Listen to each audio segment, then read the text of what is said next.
Well, the thing is with that win against St. Mary's, that automatically puts us in the conference tournament, and now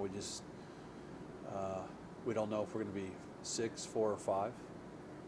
So I guess in terms of interest and stuff, and the players are talking about about the last game on Wednesday, and everybody's going to be playing to see where it all kind of ends up. But the biggest thing too is for the first time all year we were able to name in back-to-back games the same lineup, and so that was positive, and the kids played their rear ends off here. I thought played really really hard, and we. If anybody would have told me in the beginning of the year that you'd win 2 games with 10 players twice in one game, I said you're crazy.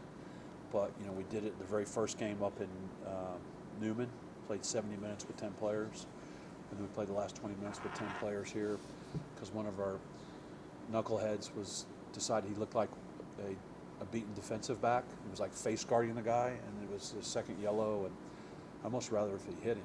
No, just joking. But it was just stupid. It was just not very smart, and stuff like that. But anyway, the kids dug in and played with 10 players, and did a great job. And now the reward is they for sure get to play at least 2 more games, and it becomes once you get in the tournament for us, it's a 3-game tournament, and we've done it before. So, I think the team is peaking in the right direction, and if everything goes right, we'll be able to name pretty much the same squad that we did on Saturday. So some consistency, and finally, it's only taken me 18 games, but I'm looking at the shots. So again, the shots on goal. They had 20 shots, and 10 of those were on goal. Yes. You guys had 6, and 3 of those were on goal, and you had 2 goals. Yes. So the fact I kind of talked about it with Josh Lynn. Yeah. The fact that you were able to do more with less. Correct.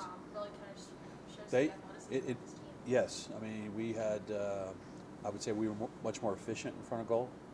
They had some chances. Sometimes that's a very misleading stat because a lot of times those shots are like way over the goal or way wide and stuff like that, and it's really up to the interpretation of the stat person, and so like that. But granted, they had a couple good looks there towards the end, which Zach did a great job in goal for us, or they just hit it wide or high and stuff like that. But the trick when you play numbers down, one of the tricks is you're going to give up some shots, you're going to give up some crosses. It just has to be from distance and from really wide areas. So in either scenario, it gives the goalkeeper time to track the ball and deal with stuff like that. And we didn't have to deal with any second chances, balls hitting people, knocking down, deflections and stuff like that. So, and plus when it goes wide and stuff like that, it's 101 time wasting because the goalkeeper can take a little bit of time and get the ball, put it down, back up, take a drink, whatever, wave to mom, whatever. And if you can take 30 seconds off the clock when you're doing stuff like that, that helps us, but also drives the other team crazy. But you've had some results you didn't like, obviously, early. How do you assess that your team's able to come back like they have? Is that leadership? Is that just saying we're mad? Is that coaching? How do you address that? Well, I like to say it's coaching, but it's I've liked this group all year, and we've played really well all year.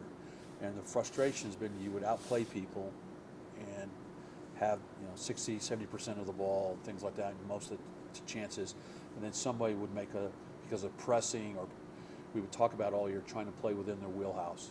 Don't do things you're not capable of doing. Simplicity is beautiful, as I say. And the problem is all these guys watch Saturday TV and they see the big guys doing stuff and they go, oh, I want to do that. But it's not in their wheelhouse, And so getting them to understand that is a maturity level, it's a maturation process, and getting to play for each other and being unselfish. So I think it's a lot of things. I think it's growth of the players. It's recognized. A lot of them come out of environments that it takes a lot of mistakes on one's part to get punished. So it's, that'll never happen. Well, at this level, you do it maybe twice, and they punish you on the 3rd time. And so getting them to understand that you have to respect the opposition and the opponent as well. So I think that's a growth. We have a lot of young players. People don't realize that. I mean, for most of the year, we were playing with 3 freshmen in the back and a sophomore in midfield, and young guys out wide and stuff like that. So it's taken a while to kind of gel and everything like that. So, but one thing, even when it was really going dark for a while, they never quit working hard. And I think that was a tribute to each other, the commitment to each other, the commitment to the cause. And now, the last 2.5, 3 games, they've gotten some rewards. And then also, we really haven't had any luck this year either. Some of it seems like the ball bounced the wrong way and stuff like that. And even this last second yellow was very questionable.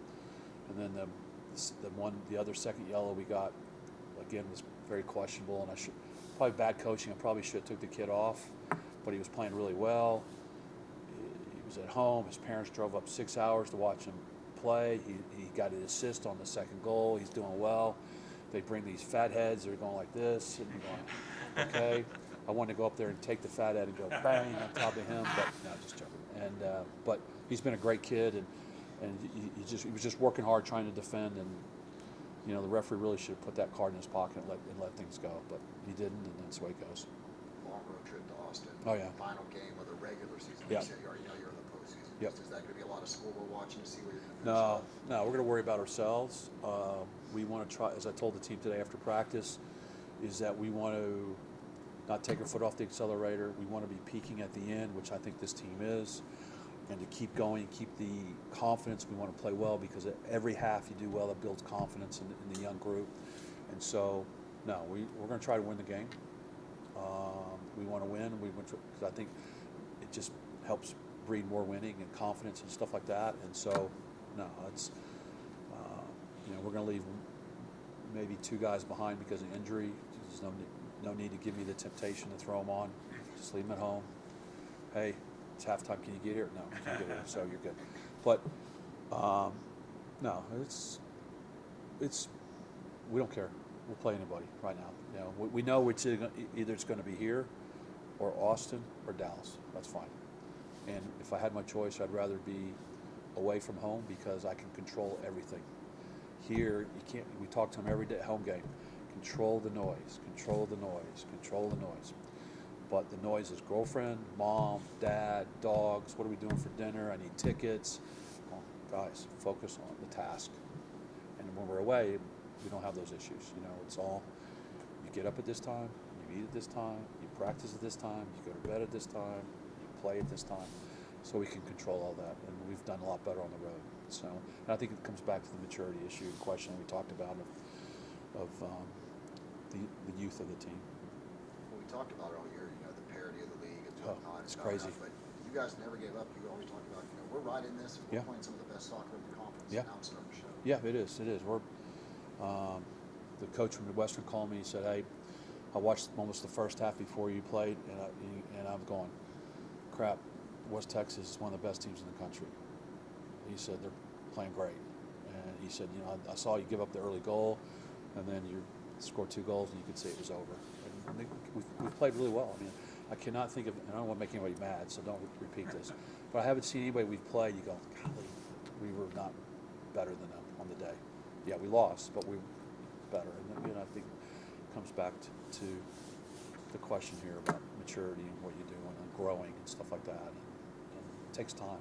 Because whatever environment they come out of, even the academy kids, it does not prepare them for the intensity level of this level. The training every day, the intensity level every day, having to bring your A game every day. You can't take a day off type of day and stuff like that. And it can wear on them sometimes. And so I think also the trick is load management and psychological management, when to give the day. Maybe you need an extra day sometime, or maybe practice needs to be a tad shorter or whatever. Just reading the room,